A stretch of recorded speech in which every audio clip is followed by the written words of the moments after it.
बिस्मिल्लाहिर्रहमानिर्रहीम। अस्सलाम वालेकुम नाज़रीन, मैं अहमद फ़वाद हूँ और आप मेरा यूट्यूब चैनल देख रहे हैं। नाज़रीन, नवाज़ शरीफ के हवाले से लंदन से एक बड़ी ख़बर है जो कि मैंने आपके सामने रखनी है। जो पुलिस है लंदन की, स्कॉटलैंड यार्ड, उसकी जानिब से तहकीकात का आगाज़ किया जा चुका है। नवाज़ शरीफ और मरियम नवाज़ की गिरफ़्तारी के हवाले से भी एक ख़बर है। पाकिस्तान में भी इनके हवाले से तहकीकात का जो फ़ैसला है वो किया जा चुका है और ये तहकीकात जो इमरान खान साहब के ऊपर कातलाना हमला हुआ है और इसके बाद जो बयान सामने आया था इनके अपने ही रहनुमा का, इस हवाले से है। कुछ अहम और एक्सक्लूसिव डिटेल्स हैं। एक तो वो आज की व्लॉग में मैंने आपके सामने रखनी है। दूसरे नंबर पर नाज़रीन, इस वक्त तमाम तर जो खेल चल रहा है वो नवाज़ शरीफ की वापसी के हवाले से है। इनकी वापसी के हवाले से भी एक बड़ी ख़बर है, वो भी मैंने आपके सामने रखनी है। और आज़ाद कश्मीर बलदियाती इलेक्शन का जो दूसरा मरहला हुआ है, इस दूसरे मरहले के नताइज क्या रहे हैं वो भी आज के व्लॉग में आपके सामने रखूँगा। तो आगाज़ नाज़रीन आज़ाद कश्मीर इलेक्शंस के से ही मैं करता हूँ, फिर उसके बाद जो स्कॉटलैंड यार्ड जो पुलिस है बरतानिया की, इसकी जानिब से क्या एक्शन जो है वो लिया गया है, तहकीकात का आगाज़ किया गया, इस तरफ जो है वो मैं सारी डिटेल आपके सामने रखूँगा। तो आज़ाद कश्मीर में नाज़रीन हुआ कुछ इस तरीके से कि टोटल 866 मतलब जितनी भी नशिस्तें थीं यूसी की, एमसी की, इसके अलावा वार्ड्स की, टोटल जो हैं वो 866 जो है वो नशिस्तें थीं जिन पर जो इलेक्शन है बराह रास्त वो हुआ। और इनमें से 813 जो नशिस्तें हैं इनका मुकम्मल जो नतीजा है वो सामने आ चुका है। अब इसमें पाकिस्तान तहरीक इंसाफ की जानिब से इस दूसरे मरहले में डोमिनेट किया गया है। मैंने आपसे कहा था कि इसमें ये अच्छी खासी जो नशिस्तें हैं वो हासिल करेंगे। अब इसमें यह हुआ है कि नून लीग और पीपल्स पार्टी और जम्मू कश्मीर पीपल्स पार्टी, इन तीनों ने मिलकर 287 नशिस्तें जो हैं वो हासिल की हैं, जबकि पाकिस्तान तहरीक इंसाफ और मुस्लिम कॉन्फ्रेंस इन दोनों ने मिलकर जो नशिस्तें हासिल की हैं वो 274 हैं। प्लस जो 250 के करीब नशिस्तें बचती हैं उनमें से जो है वो कोई 200 के करीब आज़ाद उम्मीदवार और बाकी जो पार्टीज़ वगैरह हैं उन्होंने हासिल की हैं। तो डोमिनेट यहाँ पर पाकिस्तान तहरीक इंसाफ की जानिब से किया गया है, क्योंकि पीपल्स पार्टी और नून लीग जो है इन दोनों की 287 में से जो है वो हाफ नशिस्तें बनती हैं, जबकि मुस्लिम कॉन्फ्रेंस जो है उसकी नशिस्तें काफ़ी कम है, जबकि 250 के राउंड अबाउट पाकिस्तान तहरीक इंसाफ ने जो नशिस्तें हैं वो हासिल की हैं। तो बहरहाल जो आज़ाद उम्मीदवार हैं, लेटेस्ट डिटेल्स तो यही हैं कि कोई 70% के करीब आज़ाद उम्मीदवार। अच्छा, ये चीज़ एक बड़ी अहम है कि आज़ाद कश्मीर में आज़ाद उम्मीदवारों ने बहुत ज़्यादा डोमिनेट किया है, उन्होंने बहुत ज़्यादा नशिस्तें हासिल की हैं। बहरहाल उनका जो झुकाव है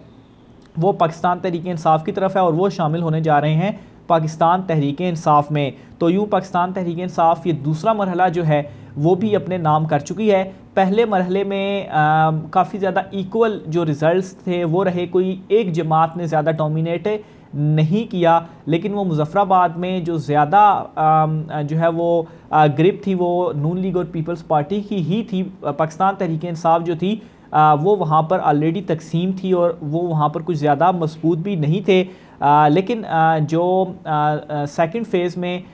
जो ये इलेक्शन हुआ है बलदियाती इलेक्शन, तो ये वाला जो डिवीज़न था इसमें पाकिस्तान तहरीक इंसाफ मजबूत थी। और अब जो थर्ड फेज़ में बलदियाती इलेक्शन होने जा रहा है, ग़ालिबन 8 दिसंबर को उसकी डेट है पोलिंग की, इसमें जो मीरपुर डिवीज़न है इसमें पाकिस्तान तहरीक इंसाफ मज़ीद मजबूत है और इसी किस्म के जो रिज़ल्ट्स हैं, बल्कि इससे भी ज़्यादा बेहतर नताइज पाकिस्तान तहरीक इंसाफ के लिए वहाँ पर भी आएंगे। तो एक तो ये क्रेडिट है पाकिस्तान तहरीक इंसाफ को कि 31 साल के बाद मुखालफत के बावजूद बलदियाती इलेक्शंस करवाने में वो कामयाब हुई है। ना सिर्फ कामयाब हुई है बल्कि उन्होंने डोमिनेट भी किया और अच्छी खासी नशिस्तें पाकिस्तान तहरीक इंसाफ ने यहाँ से हासिल की हैं। और अब रीज़न भी पता चल रही है इन रिज़ल्ट से कि क्यों मुखालिफ जमातें जो हैं वो इलेक्शंस में नहीं जाना चाहती थीं। लंदन से एक बड़ी ख़बर है और बड़ी ख़बर ये है कि लंदन की जो पुलिस है, जो स्कॉटलैंड यार्ड है, उसने तहकीकात का आगाज़ कर दिया है। जो वहाँ पर मुस्लिम लीग नून के रहनुमा थे या तर्जुमान थे तस्नीम हैदर साहब, उनकी जानिब से बयान दिया गया था कि किसी एक मीटिंग में वो गए और वहाँ पर नवाज़ शरीफ भी थे और उन्होंने इमरान खान साहब के मर्डर के हवाले से, उन्हें कत्ल करवाने के हवाले से कुछ गुफ्तगू हुई और उनसे जो है वो शूटर के हवाले से भी कहा गया। तो ये उनका एक जो बयान था उन्होंने दिया था, जिसके बाद तहकीकात का आगाज़ जो है वो अब हो चुका है। और ज़ाहिर सी बात है इल्ज़ामात जो हैं वो डायरेक्ट उन्हीं की तरफ जाते हैं, मरीम नवाज़ और नवाज़ शरीफ की जानिब। तो इस पर यह हुआ है कि पुलिस की जानिब से, स्कॉटलैंड यार्ड की जानिब से जो है वो तहकीकात और तफ्तीश का बाकायदा तौर पर जो आगाज़ है वो हो चुका है। ये बड़ा एक्शन हुआ है लंदन में, और साथ ही साथ ये हुआ है कि अगले हफ्ते पुलिस की जानिब से जो गवाहान हैं वो उन्होंने तलब कर लिए हैं। इसके अलावा जो शवाहिद हैं वो भी उनको काफ़ी सारे मिले हैं, और उन शवाहिद का भी बारीक बीनी से जो जायज़ा है वो भी लिया जा रहा है। इसके अलावा नाज़रीन, जो पुलिस है वहाँ की, ये जो गवाहान हैं इनसे एक इंटरव्यू करेगी, यानी कि तहकीक भी करेगी, तफ्तीश, और इंटरव्यू में ये क्वेश्चन आंसर जो हैं वो इनसे किए जाएंगे, और फिर उसके बाद ये जो अपनी फाइंडिंग है वो सामने रखेगी। बहरहाल मुश्किलात का जो आगाज़ है वो वहाँ पर शरीफ फैमिली के लिए हो चुका है, और पुलिस की जानिब से ये जो बड़ा एक्शन है वो लिया गया है। फिर दूसरी तरफ ना सिर्फ लंदन में बल्कि पाकिस्तान में भी ये हुआ है कि यहाँ पर भी इमरान खान साहब के ऊपर जो अटैम्प्ट हुआ था, इसके अगेंस्ट जो है वो तहकीकात का आगाज़ हुआ था, तफ्तीश जो है वो की जा रही थी, और इसमें भी नाज़रीन अब ये बड़ा फ़ैसला सामने आया है कि इस तफ्तीश के अंदर भी जो नवाज़ शरीफ हैं और मरीम नवाज़ है, इन दोनों को भी शामिल किया जाएगा, और जब ये पाकिस्तान वापस आएंगे तो इनसे भी इस हवाले से जो तहकीकात हैं वो की जाएंगी, और जो बेस बनाई जाएगी वो वंस अगेन जो तस्नीम हैदर हैं उन्होंने वहाँ पर जो बयान दिया उसी बयान को बेस बनाया जाएगा, और इनसे जो तहकीकात हैं वो की जाएगी। और ज़ाहिर सी बात है इस सारे मामले में जो गिरफ़्तारी है वो भी ऑन कार्ड है, और अगर ज़रूरत पड़ी तो गिरफ़्तारी भी पाकिस्तान में भी अगर वो आते हैं तो इस मामले में हो सकती है, और फिर लंदन में भी जो ये इंक्वायरी आगे बढ़ेगी और तफसीलात सामने आएंगी तो वहाँ पर भी इनको जो है वो हिरासत में लिया जा सकता है, क्योंकि जो अगर सबूत वगैरह हैं जिनका वो जायज़ा भी ले रहे हैं, ज़ाहिर सी बात है फिर वहाँ पर तो जो कुछ पाकिस्तान में आप कर सकते हैं वो फिर ज़ाहिर सी बात है वहाँ पर आप जो है वो उस तरह का असर रसूख जो है वो आपके ऊपर नहीं होगा। यहाँ पर तो आपकी हुकूमतें होती हैं तो आप अपना असर रसूख जो है वो इस्तेमाल कर सकते हैं। तो ये नाज़रीन एक बड़ी ख़बर थी नवाज़ शरीफ और मरीम नवाज़ के हवाले से भी। इसके अलावा नाज़रीन नवाज़ शरीफ की वापसी के हवाले से भी इस वक्त जो कोशिशें हैं वो की जा रही हैं, और सारे का सारा जो मामला इस वक्त फंसा हुआ है वो यही है कि किसी तरीके से नवाज़ शरीफ की अब वापसी हो, और नवाज़ शरीफ मुसलसल ये उनको कह रहे हैं कि किसी तरीके से उनकी वापसी करवाई जाए, और वो इसी सूरत ही वापस आना चाहते हैं कि उनके जो मुकदमात हैं, जो उनकी गिरफ़्तारी है या उनको जेल जो है वो किसी सूरत ना जाना पड़े। अब नाज़रीन इसमें बड़ी अपडेट ये हुई है कि फैसल वावड़ा की नाअहली का जो फ़ैसला आया जिसमें उन्होंने एक्सेप्ट कर लिया था और माफ़ी भी मांग ली थी, जिसके ऊपर अदालत की जानिब से जो है वो उनको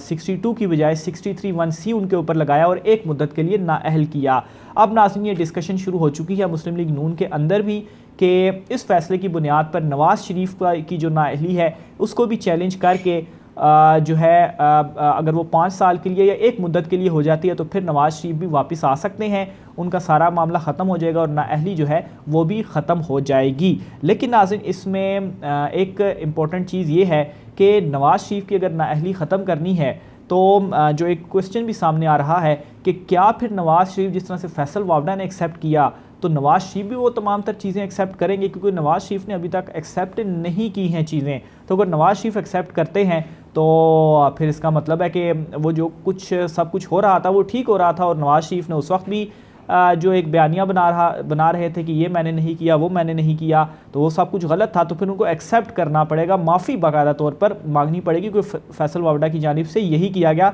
फिर इसके अलावा ये चीज़ भी देखनी होगी कि जो फैसल वावड़ा का केस था जो वहाँ पर क्योंकि फैसल वावड़ा ने जो कागजात नामजदगी थे इलेक्शन लड़ने से पहले की वो सारी चीज़ें थी जो बयान हल्फी उनकी जानिब से दिया गया और जो शहरियत वाला केस था, तो नवाज़ शरीफ का केस भी इसी तरीके से या यही चीज़ें उसके ऊपर हो सकती हैं। तो ये सारी जो कानूनी मराहिल हैं, जो कानूनी चीज़ें हैं, इन सब को इस वक्त देखा जा रहा है और जो है किसी तरीके से कोशिश की जा रही है कि नवाज़ शरीफ की जो वापसी है वो हो जाए, और इस वक्त इंतज़ार भी इसी चीज़ का किया जा रहा है कि नवाज़ शरीफ वापस आ जाएँ। फिर उसके बाद नवाज़ शरीफ मुतहरिक भी होंगे और पूरी पॉलिटिक्स जो है वो फिर पार्टी की वही देखेंगे, और फिर उसके बाद अगर